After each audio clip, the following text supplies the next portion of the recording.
आज है 22 अक्टूबर 2024 दिन मंगलवार। Welcome back to clean news MP. चलिए देखते हैं मध्य प्रदेश की 25 फटाफट बड़ी खबरों को। इससे पहले आप न्यूज को कहां से देख रहे हैं हमें कमेंट में बताना बिल्कुल ना भूलें। साथ ही हमारे फेसबुक पेज को भी फॉलो करें। फेसबुक पेज का लिंक डिस्क्रिप्शन में दिया गया है। उज्जैन में साधु संतों के लिए बनाए जाएंगे स्थायी आश्रम। मुख्यमंत्री डॉक्टर मोहन यादव ने कहा कि उज्जैन में हरिद्वार की तर्ज पर साधु संतों, महंत, अखाड़ा प्रमुखों, महामंडलेश्वर इत्यादि को स्थायी आश्रम बनाने की अनुमति दी जाएगी। उज्जैन की पहचान साधु संतों से है। 12 वर्षों में एक बार आयोजित होने वाला सिंहस्थ का आयोजन 2028 में किया जाएगा। अंतरराष्ट्रीय दूरसंचार संघ के सेक्रेटरी जनरल आई शिवपुरी भ्रमण पर। ड्रोन और लखपति दीदी से किया संवाद। अंतर्राष्ट्रीय दूरसंचार संघ की सेक्रेटरी जनरल डोरीन बोगडन मार्टिन दल के साथ शिवपुरी जिले के भ्रमण पर आईं और उन्होंने शिवपुरी की ड्रोन दीदी और लखपति दीदी से मुलाकात की और महिलाएं इस प्रकार आत्मनिर्भर हो रही हैं, ये देखकर उन्होंने खुशी व्यक्त की। अमरकंटक जबलपुर मार्ग चौड़ीकरण के लिए काटे जाएंगे 5 सैकड़ा से अधिक पेड़। अनूपपुर जिले से होकर गुजरने वाले अमरकंटक जबलपुर मार्ग निर्माण के लिए अमरकंटक के जंगल और प्राकृतिक सौंदर्य जिसे देखने के लिए दूर दूर से लोग यहां पहुंचते हैं। मार्ग निर्माण और चौड़ीकरण के लिए 5 सैकड़ा से अधिक पेड़ को काटा जाएगा, जिसके लिए निर्माण एजेंसी के द्वारा वन विभाग से अनुमति लेने के लिए आवेदन प्रस्तुत किया गया है। सीएम हेल्पलाइन से ब्लैकमेलिंग करने वालों की सूची बना रहा प्रशासन। मध्य प्रदेश के मुख्यमंत्री डॉक्टर मोहन यादव के निर्देश पर सीएम हेल्पलाइन के माध्यम से शिकायत करने वाले आवेदकों की गहन जांच की जा रही है। इस प्रक्रिया का उद्देश्य उन आवेदकों की पहचान करना है जो बार बार शिकायत करके विभागीय अधिकारियों और प्रशासन को ब्लैकमेल करने की कोशिश कर रहे हैं। इसके तहत 224 ऐसे आवेदकों की सूची तैयार की गई जो आदतन शिकायतकर्ता माने जा रहे हैं। एनएचएम के आउटसोर्स कर्मचारियों को मंडला समेत कई जिलों में 10 महीने से नहीं हुआ भुगतान। मध्य प्रदेश में स्वास्थ्य विभाग में काम करने वाले आउटसोर्स कर्मचारियों की स्थिति लगातार खराब होती जा रही है। कंपनीज कर्मचारियों का समय पर भुगतान नहीं कर रही। ऐसे में कर्मचारियों को घर चलाना मुश्किल हो रहा है। लगातार वेतन नहीं मिलने से परेशान एनएचएम संविदा आउटसोर्स स्वास्थ्य कर्मचारी संघ ने मुख्यमंत्री डॉक्टर मोहन यादव एवं स्वास्थ्य मंत्री राजेंद्र शुक्ला को पत्र लिखा। मुश्किल हुई आसान, अब 31 तक जमा कर पाएंगे हज की पहली किश्त। सेंट्रल हज कमेटी ने सोमवार देर शाम जारी किए आदेश में हज खर्च की पहली किश्त जमा करने की नई तारीख घोषित कर दी। पहले इसके लिए 21 अक्टूबर की तारीख निर्धारित की गई थी। अब इस तारीख तक चुने गए हाजियों को अपने सफर के खर्च की पहली किश्त के रूप में 1,30,300 रुपए जमा करने थे। सोमवार शाम को जारी किए गए आदेश के अनुसार अब हज आवेदक अपनी राशि और दस्तावेज 31 अक्टूबर तक जमा कर सकेंगे। इंदौर में अब रात 12 बजे से सुबह 6 बजे तक नहीं कोई उड़ान। 27 अक्टूबर से लागू होगा विंटर शेड्यूल। इंदौर सहित देश के सभी विमानतलों पर 27 अक्टूबर से विंटर शेड्यूल लागू होने जा रहा है। इस शेड्यूल में इंदौर से कोई नई उड़ान नहीं है। कुछ उड़ानों का समय भी बदला है। इस कारण अब इंदौर एयरपोर्ट से रात 12 बजे से सुबह 6 बजे तक कोई उड़ान नहीं होगी। मोहन सरकार ने दिया दिवाली गिफ्ट, आदेश जारी। सीएम मोहन सरकार ने राज्य कर्मचारियों को दिवाली का बड़ा तोहफा दिया है। सरकार ने अक्टूबर का वेतन नवंबर के बदले अगले हफ्ते 28 अक्टूबर को ही जारी करने का आदेश जारी किया। त्योहारों को देखते हुए सरकार ने ये फैसला लिया है। बता दें कि प्रदेश में नियमित अधिकारियों व कर्मचारियों की संख्या 7 लाख के आसपास है। बुधनी उपचुनाव के लिए बीजेपी तैयार, शिवराज ने बनाई रणनीति। बुधनी विधानसभा उपचुनाव को लेकर केंद्रीय मंत्री शिवराज सिंह चौहान ने खास रणनीति बनाई है। आगामी चुनाव को लेकर शिवराज सिंह ने पार्टी कार्यकर्ताओं के साथ बैठक की। बैठक में शिवराज सिंह ने कहा कि चुनाव के लिए बीजेपी पूरी तरह से तैयार है। जनता बीजेपी के साथ है और बुधनी का उपचुनाव हम भारी बहुमत से जीतेंगे। इंडिया गठबंधन में बवाल, कांग्रेस सपा दोनों ने उतारे उम्मीदवार। एमपी के बुधनी सीट पर होने वाले उपचुनाव के लिए कांग्रेस और सपा दोनों ने उम्मीदवार उतार दिए हैं। एक बार फिर से इंडिया गठबंधन में दरार दिखी। बुधनी से कांग्रेस ने पूर्व मंत्री राजकुमार पटेल को प्रत्याशी बनाया। वहीं सपा ने अर्जुन आर्य के नाम का ऐलान किया। सपा से उम्मीदवार बनते ही अर्जुन ने कांग्रेस से इस्तीफा दे दिया। इंदौर में डेंगू मरीजों की संख्या 500 के पार। इंदौर में 3 दिनों के बाद फिर से डेंगू के 12 नए मरीज मिले हैं। इसके साथ ही इस साल डेंगू मरीजों की संख्या 503 हो गई। ये पिछले 9 सालों में दूसरा मौका है जब डेंगू मरीजों की संख्या 500 के पार हुई है। इससे पहले 2021 में 1201 डेंगू मरीज मिले थे, जबकि 2023 में 458 डेंगू केस मिले थे। वहीं नगर निगम और मलेरिया विभाग के द्वारा मच्छरों को नियंत्रण करने के लिए दवा का छिड़काव किया जा रहा है। यूपी में 700 प्रतिभाशाली छात्रों को मिलेगा फ्री कोचिंग का मौका। ऐसे गरीब और प्रतिभाशाली छात्र जो प्रतियोगी परीक्षाओं की तैयारी के लिए महंगी कोचिंग का खर्च वहन नहीं कर सकते, उनके लिए मुख्यमंत्री अभ्युदय योजना एक बड़ी उम्मीद बनकर सामने आई है।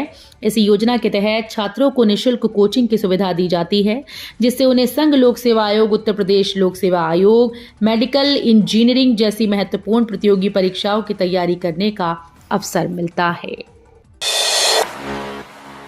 कुशीनगर एक्सप्रेस में नोरूम कई ट्रेन में 50 से अधिक वेटिंग।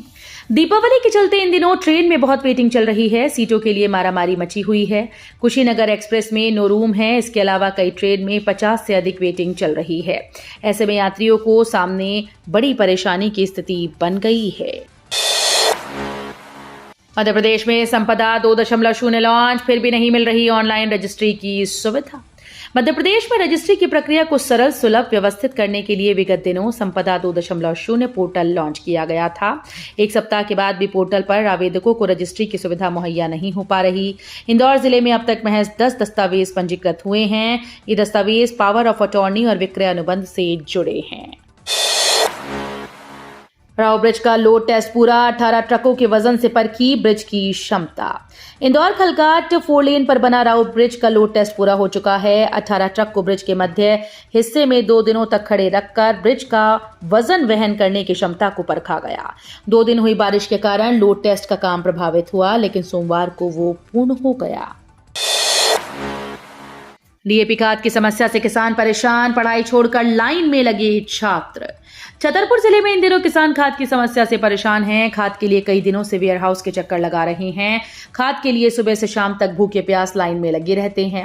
शाम को उन्हें दूसरे दिन की बात कहकर भगा दिया जाता है। ऐसा ही एक मामला शहर के पन्ना रोड वेयर हाउस से देखने को मिला, जहां डीएपी खाद की समस्या से परेशान किसान सुबह 9 बजे से शाम 4 बजे तक लाइन में खड़े दिखाई दिए। तेंदुए की दहशत के साए में सागर विश्वविद्यालय, 5 दिन बाद फिर दिखा मूवमेंट। सागर के डॉक्टर हरि सिंह गौर विश्वविद्यालय कैंपस में रहने वाले कर्मचारी, अधिकारी और विद्यार्थी पिछले कुछ दिनों से तेंदुए की दहशत के साए में रह रहे हैं। विश्वविद्यालय के कैंपस में 5 दिन बाद फिर तेंदुए का मूवमेंट हुआ। इस बार 4 घंटे के भीतर 2 तेंदुए देखे गए।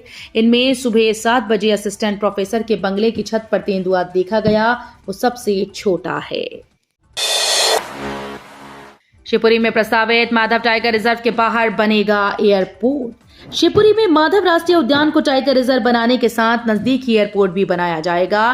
केंद्र सरकार ने शिवपुरी में ही इस टाइगर रिजर्व के बाहर एयरपोर्ट बनाने की स्वीकृति भी दी। इससे पर्यटकों को हवाई मार्ग से टाइगर रिजर्व आने में सुविधा होगी।